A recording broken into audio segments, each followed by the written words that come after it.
Entre 1984 y 1987, el Banco de la Provincia de Buenos Aires experimentó un profundo proceso de transformación. En un complejo clima de época, signado por la necesidad de la estabilización democrática y el resguardo de la transición, el banco, así todo, se enfoca estratégicamente hacia un objetivo y un perfil de trabajo institucional muy centrado en el apoyo al desarrollo tecnológico nacional. Se crean una serie de instrumentos muy ricos con un patrón: el diálogo operacional entre científicos, empresas y sector público. Se crea una iniciativa como Argentec, se establece una empresa latinoamericana, la primera experiencia, una empresa latinoamericana focalizada nada menos que en la problemática estratégica del apoyo a la creación del sector de bienes de producción, y se crea también la revista Argentina Tecnológica. Estamos en el Museo del Banco de la Provincia de Buenos Aires y hemos invitado a conversar sobre esta experiencia a quien fue el líder de ese proceso de transformación, el doctor Aldo Ferrer. ¿Cómo le va, doctor? Bien, muy bien. Gracias por su disposición. Favor, es un gusto volver al banco. ¿Cómo se le ocurrió cambiar el perfil estratégico del banco, que sabíamos que venía con una pesada herencia integrada a la patria financiera de la dictadura militar? Bueno, el banco, como usted sabe, es el banco más antiguo del país, con una gran tradición de una estructura de personal y de cuadros técnicos de alto nivel. En tiempo de la dictadura, naturalmente, fue parte de ese sistema financiero de la época, pero el banco conservaba una estructura importante y una tradición. Y por lo tanto era una plataforma importante para hacer cosas nuevas, cosas significativas. Cuando yo llegué al banco, bueno, ya tengo unos cuantos años de experiencia, digamos, universitaria y pública, y estaba convencido, había trabajado muchos años en el tema de la ciencia y la tecnología, y creía que era necesario que el desarrollo científico y tecnológico, las empresas innovadoras, tuvieran una pata financiera.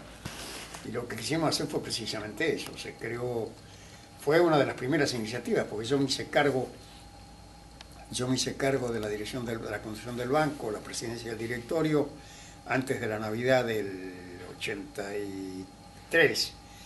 Y a mediados de enero, es decir, menos de un mes después, estábamos creando la gerencia de tecnología, a la cual le pusimos el nombre de Jorge Sábato. Jorge fue un gran tecnólogo, era muy amigo mío, había fallecido poco tiempo antes, 1 o 2 meses antes de que yo me hiciera cargo de esto. El doctor Alfonsín, siendo presidente electo, llegó a visitarlo en su casa, y entonces le pusimos el nombre de Sábato a esta gerencia. Y hubo un acto memorable en esos días de la creación, el día de la creación, porque estuvo el presidente de la República, estuvo el gobernador Armendáriz, la vicegobernadora, estaba toda la familia de Jorge. Así que fue el lanzamiento y fue un primer paso, digamos, para armar toda una estrategia de instrumentos. Hicimos acuerdos con todas las instituciones del Sistema Nacional de Ciencia y Tecnología, había todo un procedimiento, llegaban los empresarios con innovación, lo traían, lo poníamos en contacto con los cuadros técnicos de las organizaciones para lo que hiciera falta, y cuando se identificaba la debilidad de un proyecto se le daba un apoyo en condiciones adecuadas, con mucha más flexibilidad en términos de plazos, de condiciones de pago, garantías, etc. Y si yo bien recuerdo, mientras yo estuve, se llegaron a financiar, yo creo que algo así como 30 o 40 proyectos muy interesantes. Sí. Y años después, cuando ya la gerencia estaba desactivada, me dijeron funcionarios del banco que todos los que tuvieron préstamos del banco en la gerencia Sábato, todos pagaron. Es decir, que habíamos elegido realmente bien, gente con buenas ideas y gente responsable que sacó adelante los proyectos. Se hicieron cosas muy interesantes, hasta me acuerdo había un proyecto de un robot, una serie de cosas realmente muy importantes. Y simultáneamente con esto, armamos con la misma idea lo que se llamó Argentec, Argentina Tecnológica, conversamos con el Banco Nación, con el banco que todavía existía, Nacional de Desarrollo, creo que fue el banco, creo que estaba el Banco de Córdoba también, y no sé si estaba el de Mendoza. Se armó un consorcio de 5 o 6 bancos públicos con el mismo objetivo. Se estableció una secretaría, se creó una organización, Argentina Tecnológica. Tenía su directorio, tenía su gerente general, y los bancos que formaban parte del sistema comenzamos todos a aplicar estos criterios de apoyo a la empresa innovadora.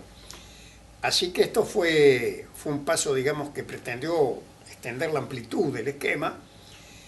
En la misma época y con los mismos propósitos, retomando una idea de un gran brasileño, un buen amigo mío, Illo Jaguaribe, que había sugerido crear una empresa latinoamericana de bienes de capital, Latinequipa, había hecho incluso un informe para el Banco Interamericano, que al final el banco, el BID, no puso en marcha, pero lo pusimos en marcha nosotros. Hicimos un consorcio con la Nacional Financiera de México, la gran entidad de fomento mexicana, y el Banco Mexicana, y el Banco del Estado de San Pablo. Y entre las 3 entidades se creó un organismo que se llamaba Latinequip, cuya sede estaba en Buenos Aires. Y que llegó a dar préstamos también para empresas, para el comercio de bienes de capital. Y simultáneamente con esto hicimos una tarea de difusión cuya expresión tal vez más significativa fue la revista Argentina Tecnológica, de la cual llegamos a editar una buena cantidad de números.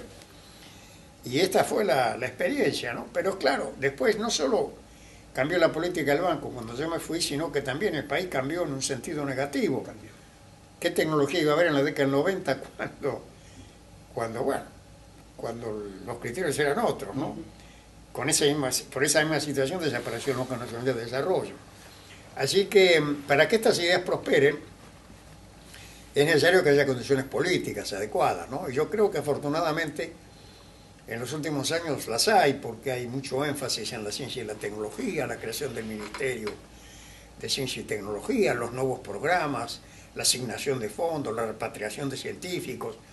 Yo creo que se han recreado las condiciones como para efectivamente tratar de poner una pata, digamos, de todo este esquema en el sector bancario, ¿no?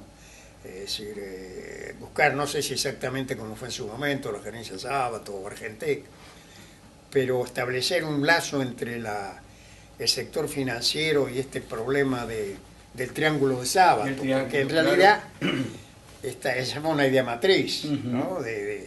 Que el proceso de desarrollo tecnológico es la interacción de las políticas públicas, el sector privado y el sistema de ciencia y tecnología.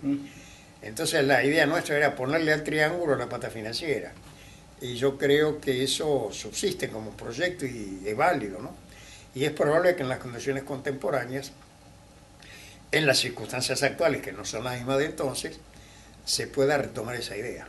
Le decía que lo hemos hablado muy brevemente en su estudio, doctor. El interés y la relevancia histórica que tiene esa experiencia, ya que usted lidera con el Banco Provincia esta serie de instrumentos, es que, como lo señalan en muchos de sus libros, desde el comienzo, desde el año 56, sí, la variable de la estabilidad política es sustancial para asegurar un proyecto o unas políticas orientadas al desarrollo tecnológico nacional. En ese momento esa variable no estaba tan firme, sin embargo, usted logra unos resultados importantísimos en esa materia, a tal punto que nosotros hicimos un cálculo de cómo constituye el fondeo el Argentec a partir de la gerencia Sábato, y está en un rango similar a lo que fue 10 años después el primer programa marco de financiamiento de la innovación tecnológica de la Argentina, en el orden de los 100 y pico de millones de dólares. Con lo cual se pone de mucho más relieve hoy en día, donde la variable de la estabilidad del sistema político está despejada, claro, cuánto falta todavía para asegurar mayores resultados con lo que hoy tenemos. Claro. Bueno, claro, porque no solamente, digamos, hace falta tener una política en esta materia y fortalecer el sistema financiero, el sistema de ciencia y tecnología con la pata financiera, que si no tiene que haber un cambio estructural en la economía. Nosotros, así como quedó de lado este aspecto científico y tecnológico, quedó en lado una política industrial transformadora y quedaron rezagados los sectores de más alto contenido tecnológico, que son precisamente aquellos en los cuales hoy se expresa el déficit del comercio de manufacturas de origen industrial, el sector autopartista, el sector de bienes de capital, maquinarias, equipos, el sector electrónico. Entonces, digamos, estas políticas científicas y tecnológicas realmente dan sus frutos cuando se vinculan a un proceso de transformación de la estructura productiva. Y bueno, y este es el desafío que tenemos por delante, ¿no? El otro aspecto, doctor, que para nosotros al menos significó un elemento de mucho atractivo, es que además de la variable de estabilidad política, que en ese momento, insisto, no estaba, claro. Lo que se observa, que se logra por los informes que he revisado, por lo que incluso constituye el cuerpo fundamental del estudio preliminar, donde va a aparecer esto, se logra una experiencia de integración con el sistema científico-tecnológico orgánico de esa época, los organismos nacionales de esa época, claro. El INTI, el INTA, el CONICET, claro. Que, insisto, muchísimos años después, en otro marco institucional, claro. Y a partir de otros modelos, claro. Se intenta, y hoy en día se intenta, y todavía con no los resultados esperados en la enunciación. Claro. Esto para nosotros es realmente importante en orden de poder analizar la cuenta larga de las políticas de ciencia y tecnología de la claro. Argentina nuestra, que por ahí pueden comenzar en el año 71 claro. Y llegar hasta acá. Seguro. La revista incluso, por lo que veíamos, se convierte en una especie de foro de discusión. Sí, cómo no. Que integraba... Además, usted sabe que a mí me ha pasado, por ejemplo, me acuerdo que en aquellos años, un poco después, yo fui miembro de la Comisión del Sur, una comisión que tenía centro en Ginebra, y que la presidía el presidente Nyerere, expresidente de Tanzania. Y en esa época viajé incluso bastante por Asia, porque tuvimos varias reuniones. Y yo me encontré en varias embajadas nuestras afuera que tenían la revista Argentina Tecnológica. Claro. Y lamentaban de que no se había renovado, porque consideraban que era una forma de presentación de la Argentina muy importante. Pero cuando yo ya los vi, ya la revista había dejado de aparecer. Pero todavía me encontré en unas embajadas que había ejemplares de una revista que ya no era de actualidad. Bueno, era de actualidad por el tema, pero porque era revista antigua. Lo que notábamos es que operaba, solo con recorrer sus contenidos, sí. Los temas, el financiamiento tecnológico, la integración de la ciencia y la industria, lo que operaba es en algo que incluso hoy en día falta, en la creación de un espacio de debate, porque en estas cosas nadie tiene la verdad, se va construyendo intelectualmente. Y veíamos que operaba con personalidad. Bueno, ahí hay un secretario, un potencial secretario de Ciencia y Tecnología, el licenciado Del Bello, en ese momento, se habla por primera vez de física de materiales, que después se llama nanotecnología, se habla de informática, es decir, lo que veíamos en términos historiográficos es un momento de anticipación en un aspecto que es la cuestión de la profundización del debate, pero fundamentalmente el interés de que el debate ocurra, se estructure, que se hace en todo el mundo, que Estados Unidos discute lo que discute, y que sin embargo nosotros aquí todavía no abandonamos, o por lo menos somos muy cíclicos. Bueno, por eso que decíamos, ¿no? Que una política de esta naturaleza tiene que ser una política de largo plazo, en condiciones de estabilidad institucional y de objetivos claros y persistentes. Y naturalmente eso no es lo que pasó en la Argentina. Fíjese que después de esto vino la década del 90, donde el criterio era totalmente distinto. Que todo venía de afuera, que simplemente había que abrirse y todo, hablar de ciencia y tecnología. Esto que estamos hablando ahora, por ejemplo, en la década del 90 era literatura. Era así. ¿Se aguanta? Algo exótico. Era exótico. Ahora no es que exótico. Y yo creo que una de las cosas importantes que han pasado, como recordábamos, es el énfasis que el gobierno ha puesto en este tema de la ciencia y la tecnología. Que afortunadamente yo creo que es la única política que tiene un consenso y que nadie la critica. Porque en esta situación política tan, digamos, tensa que a veces tenemos, se critica todo. Pero yo no he visto a nadie que haya criticado esta decisión del gobierno nacional de impulsar la ciencia y la tecnología. Sí. Así todo, para mi gusto, Sí. ese consenso, si no le damos un impulso No, importante, claro. como usted señala en muchos de sus escritos, Sí. nos vamos a quedar con el intercambio de flores. Le doy un ejemplo. En una de las revistas aparece, doctor, Sí. un proyecto de financiamiento de la innovación a partir de la desgrabación de... Sí, sí. ¿Recuerda? De la desgrabación Sí, de... sí, me acuerdo. Sí. Bueno, la Argentina todavía tiene pendiente un análisis, una discusión si el financiamiento no debe tener alguna fuente de origen general basada en algún incentivo o no, para reemplazar un poco este financiamiento rígido que viene por el Fondo Internacional. Quiero decir, está bueno tener un marco de consenso, pero Sí, deberíamos aprovecharlo más para ir más rápido, sobre Seguro. todo en muchas. Estoy de acuerdo. Del consenso a la acción hay un trecho.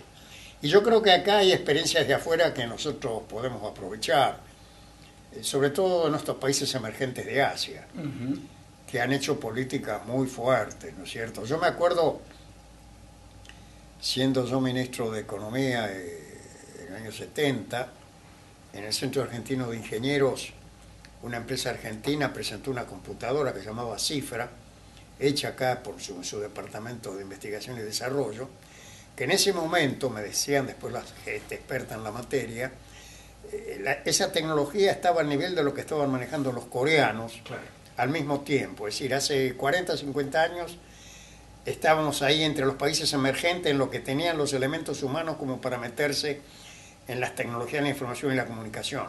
Bueno, mientras los coreanos siguieron adelante y son lo que son ahora, una potencia mundial, en esa materia nosotros entramos en un proceso de desmantelamiento. Con la apertura, la dictadura del 76, se destruyó ese núcleo fundamental.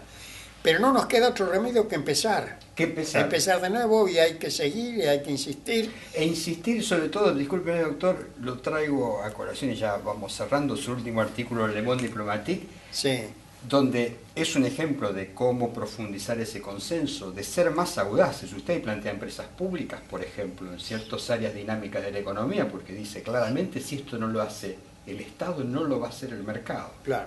No, y sobre todo inducir al mercado a que haga las cosas, porque es lo que han logrado en gran medida estos países emergentes de Asia. Bajo la inspiración de las políticas y los objetivos de las políticas públicas, atraer a la actividad privada, que es potencialmente innovadora, creativa, que invierte y demás, a que vaya a estos sectores fundamentales. Así que este es un poco la clave del desarrollo, esta sinergia entre lo público y lo privado.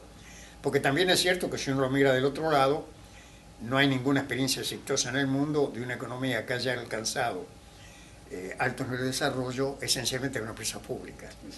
¿No? Es decir, tiene que haber allí una participación muy fuerte del sector privado en el marco de políticas que orienten la creatividad propia de la búsqueda de la ganancia de la empresa privada a estos sectores estratégicos. Cuando esto se ocurre, se produce una potenciación del desarrollo extraordinaria.